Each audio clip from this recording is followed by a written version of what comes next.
normally at home as you perhaps once used to, and actually someone to help talk you through that. In a royal household where everything is timed, polished and performed, no one expected raised voices, especially not behind palace doors. But when Queen Camilla was overheard sharply scolding Princess Charlotte during a closed-door gathering at Sandringham, the tension shattered the usual royal quiet. What followed wasn't an outburst or a press leak. It was Catherine, calm, graceful, but resolute, stepping forward in defense of her daughter in a way that left every witness stunned. Her response didn't just shift the energy in the room. It changed how the family viewed authority, motherhood, and legacy. Here was the moment that turned whispers into history, the day that was supposed to be simple. It began as one of those quiet royal afternoons, the kind designed to remind the public that even monarchs have family days. Sandringham had welcomed a small gathering of senior royals and children for a private lunch and indoor garden viewing. There were no photographers, no red carpets, and no cameras, just long tables with polished cutlery, neatly folded linen, and the scent of roses drifting through the air. It was a setting where tradition and familiarity intertwined, the kind of setting where everyone knows their place and how to behave. But beneath the calm was something more fragile. Catherine had arrived earlier with Charlotte and Louis, while William joined later after a morning engagement. The children had been looking forward to the visit. Sandringham was a place filled with warm memories, a place where Diana had once walked them as toddlers, a place that still felt safe. Charlotte especially enjoyed these visits, often walking the hallways with curious eyes and asking the kind of questions only a child could ask. She was at that age where innocence meets observation, old enough to see what others miss but young enough to speak without fear. The gathering was meant to be informal, a private lunch among royals followed by an indoor walk through the Winter Gallery. Camilla had taken an interest in arranging the post-lunch gathering, overseeing the room setup, the schedule, and even the seating plan. She wanted it to flow perfectly, to feel seamless and appropriate. But behind the scenes, those closest to her knew she was increasingly tense. Reports had begun to circulate about her growing frustration with the younger generation's independence. There were murmurs of moments where she had felt dismissed, outpaced, or quietly pushed aside. That afternoon, it wasn't clear what triggered the tension, but something shifted when Charlotte entered the room. Observers said the temperature changed. The child was dressed neatly in a forest green dress, her hair pinned back with a simple barrette. She smiled politely, curtsied where expected, and walked in with her usual self-possession. Camilla had just entered from the opposite side, greeting another guest, when she noticed Charlotte standing near a portrait of Queen Elizabeth. It was a moment like any other until Charlotte pointed to the frame and asked a question, one that would send Camilla spiraling and turn a peaceful afternoon into a scene the royal family would never forget. The day had been meant for calm, but royal life, no matter how rehearsed, is always one breath away from eruption. And for Catherine, who had just stepped away to take a call in the adjacent corridor, it would soon become clear that something had broken and she would have to be the one to restore it, not with noise, but with truth. And that truth would change everything. The Winter Gallery was filled with history. Paintings of monarchs long gone, glass cabinets housing forgotten medals, embroidered chairs that hadn't been sat in for years. To most adults, it was a room of reverence and stiffness, but to a child like Charlotte, it was alive with questions. Her fingers hovered politely near the frame of a portrait that hung at eye level. It was one of Queen Elizabeth II, young and radiant, in a royal blue sash and crown. Charlotte tilted her head and turned to face the woman nearest to her, Queen Camilla. "Did Granny ever sit on that chair?" she asked. Her voice wasn't loud, just curious. Camilla turned, caught off guard by the question. "Which chair?" she asked, her tone polite but clipped. Charlotte pointed toward one of the antique thrones beneath the portrait. "That one. Did Granny Elizabeth ever sit in it, or is it just for looking?" For most, the question would have been sweet and innocent, but something in Camilla's expression shifted. The room was still, a few staff standing nearby but none close enough to intervene. For reasons still unclear to some witnesses, Camilla took the question personally. Her face tightened, her shoulders rose slightly, and her voice lowered but not gently.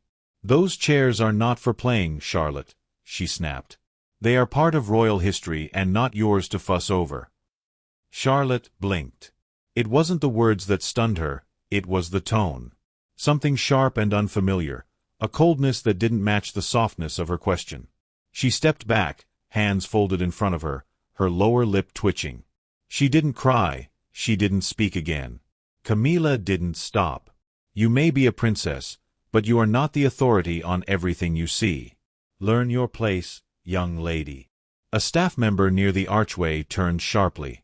Another guest lowered their glass mid-sip. Charlotte stood frozen, not in fear, but in disbelief. And that was the moment Catherine returned.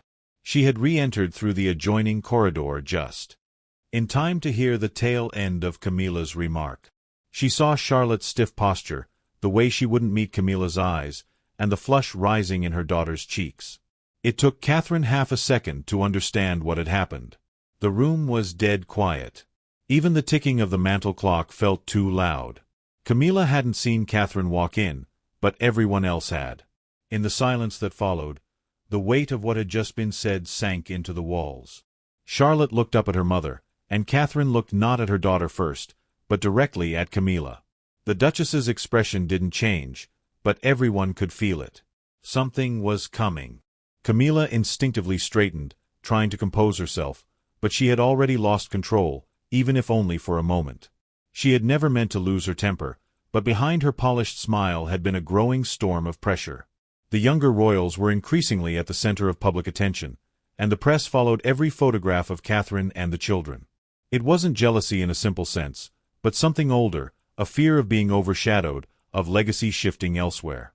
Charlotte, curious and graceful, had asked a simple question, but it landed in Camilla's mind as something more. And now she stood in front of Catherine, who said nothing, only watched. Charlotte stood still, confused more than anything. Camilla attempted to recover.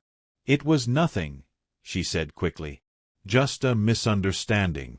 Catherine stepped forward slowly, her eyes never leaving Camilla. "Boundaries, yes," she said quietly, "but not by belittling a child's voice." The tone was soft, but it struck the room like thunder. Camilla stiffened. Catherine continued, calm and precise. Charlotte asked about her great-grandmother. She didn't disrespect anything. She asked a question. That's curiosity, not misbehavior. The silence deepened. Camilla insisted, "Children need boundaries." Catherine nodded. "And adults need to model them with care, especially in this house." There was no anger in her voice, only clarity. A line had been drawn. It wasn't about a chair or a question anymore. It was about dignity. Catherine then turned to Charlotte. "Come, sweetheart." She took her hand. As they walked out, no one moved. Camilla remained frozen, realizing too late that this moment could not be undone. Catherine hadn't raised her voice, but her words had landed with finality.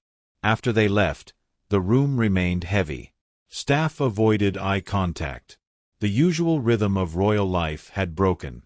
Camilla stood in silence before the portrait of Queen Elizabeth II, her composure intact on the surface, but shaken underneath. She had been used to control, but she had not controlled this moment. Catherine's response had not been loud, but it had been absolute. Catherine and Charlotte did not return that afternoon. A quiet message said they had gone for a walk. For Catherine, the matter was already closed. She had not acted in anger, but in protection. And in doing so, she had shifted something fundamental in the household dynamic.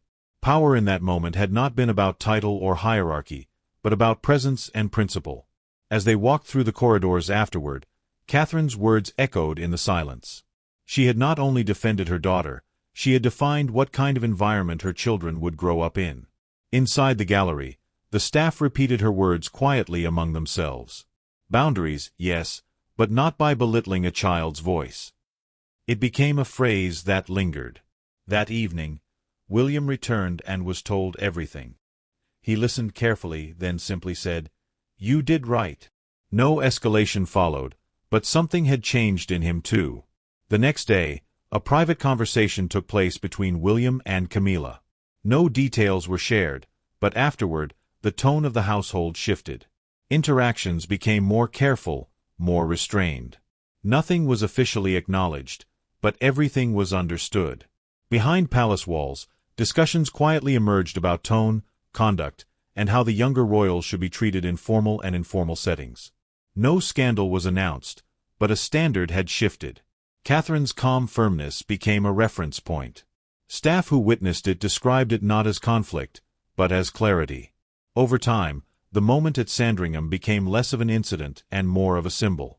It represented a shift in how authority was expressed within the family, from control to care, from silence to voice.